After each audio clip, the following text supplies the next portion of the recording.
Guru Brahma, Guru Vishnu, Guru Deva Maheshwara, Guru Sakshat Param Brahma, Tasmai Shri Guru De Namaha, Namaskar.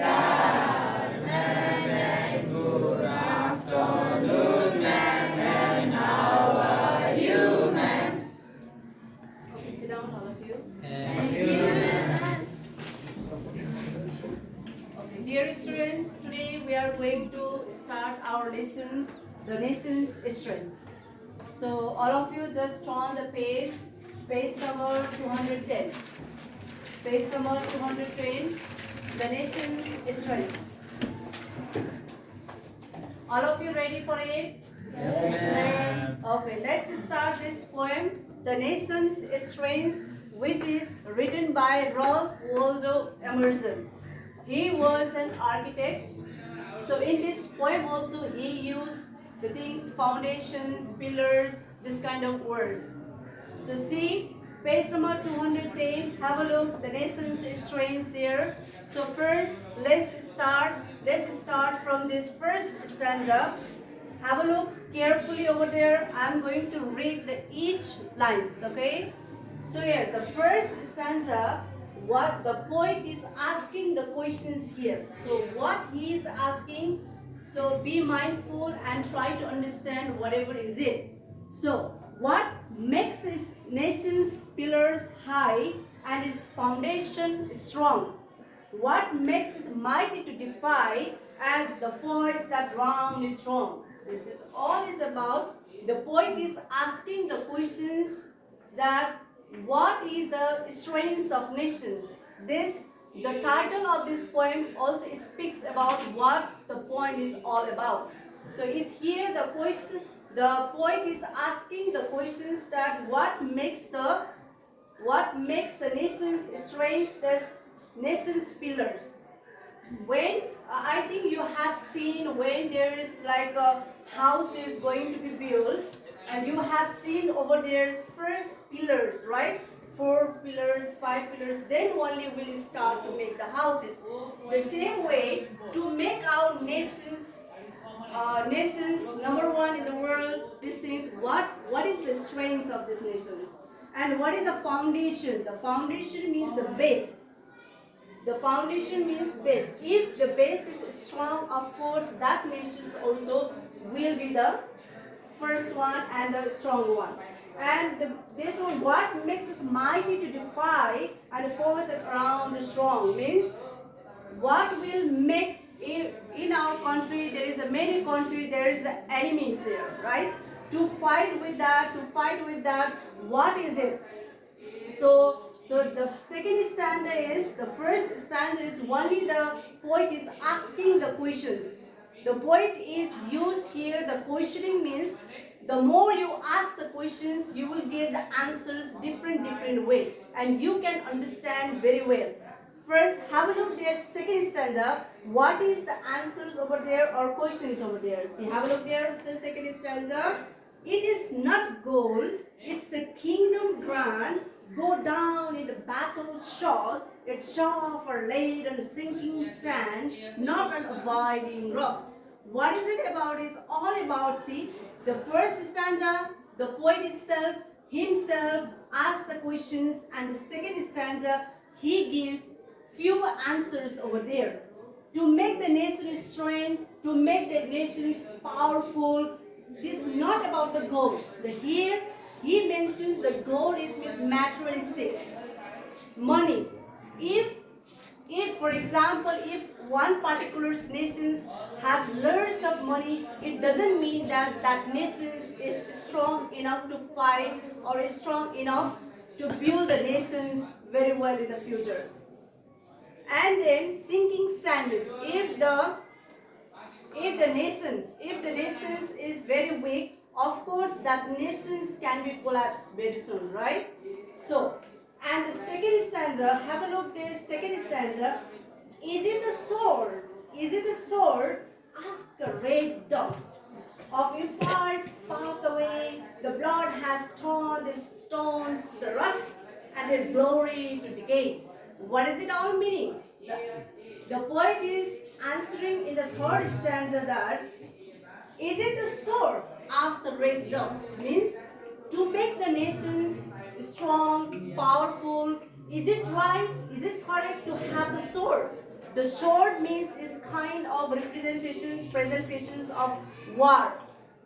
You have seen many movies. There's before is ancient time. There is a king, right? There will be the king, and they are just fighting over there for to expand the land, and they are just killing each other to expand it. So by having this all is no use. The wars and fighting with enemies, there is no use to make the nations strongest.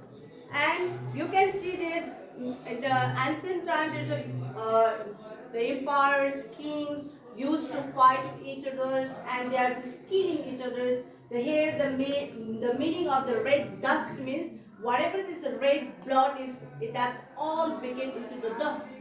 This means that no use to fight with each others, right? There is no use by fighting each others. Now let's have a look the fourth stanza. What is it all about? And is it a pride? Oh, this bright crown has seemed to nations sweet, but God has tucked its luster down in ashes at his feet. It means that if someone is pride over excess, of course that person will go down. In the same way, if the nation's empire, if the king become very proud, of course he will also become ashes in his feet, of course, because whatever he has, crowns, money, those things also it will collapse, right? One day it's all collapse. And let's talk about the fifth stanza. Not gold, but only the men can make a people great and strong, men who for truth and honor's sake and stand fast and suffer long. It's here the mentions here. The poet asked the questions in the first stanza. Now he gave the answers of this fifth stanza. What is all about? To make the nation strange, he compared with the materialistic gold, diamonds, money, those things. But here, the realistic, the brave men who can do anything for the nations. The brave means what is this all about? The soldiers, doctors. Those peoples are working for the nations, right? The soldiers, they are not sleeping for like more hours. They are just sleeping 2 hours, 3 hours. That they are just handling the borders. They are taking care of the nations. In the same way, the doctor also. So it's all about this.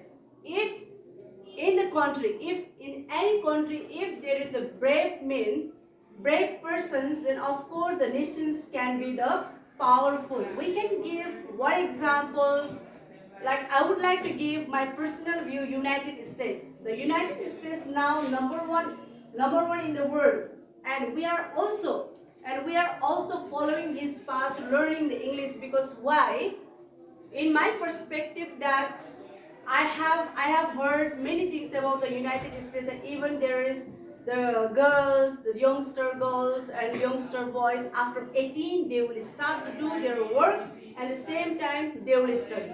Work and study at the same time. So they are mentally set that they have to work it.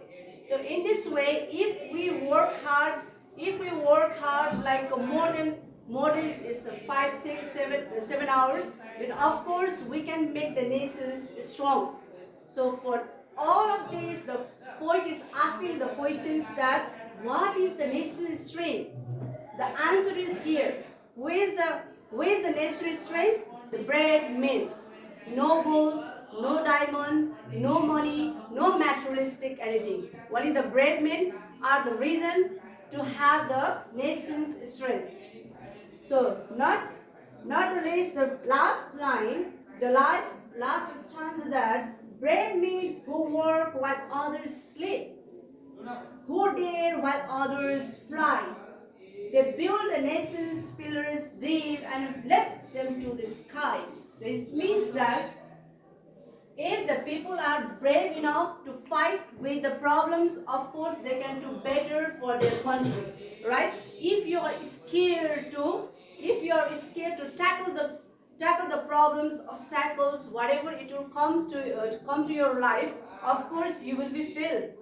So this is all about the brave persons who can make the strongest one, and who doesn't fly away if he or she sees the problems in front of her or him. So this is all about our country Nepal. You can see that, for example, our country Nepal now is developing country. We have to make the good country. For that, we are, as being a youngsters, we have to do our best, work hard, do something for the nations. Then of course one day we hope that our nation also will be the number one in the world. So for that we have to work hard on it. Have you understood, all of you? So what is the point, the main theme? The main theme is the brave men. The brave men who can do anything for the nations, and those are the strengths of the nations, the pillar of the nations. Do you have any doubt or any inquiry about any sentences? Let me know, then I will just explain you again. Do you have any doubt about any sentences, any stanza? Let me know now. Are you clear now about this point? Clear?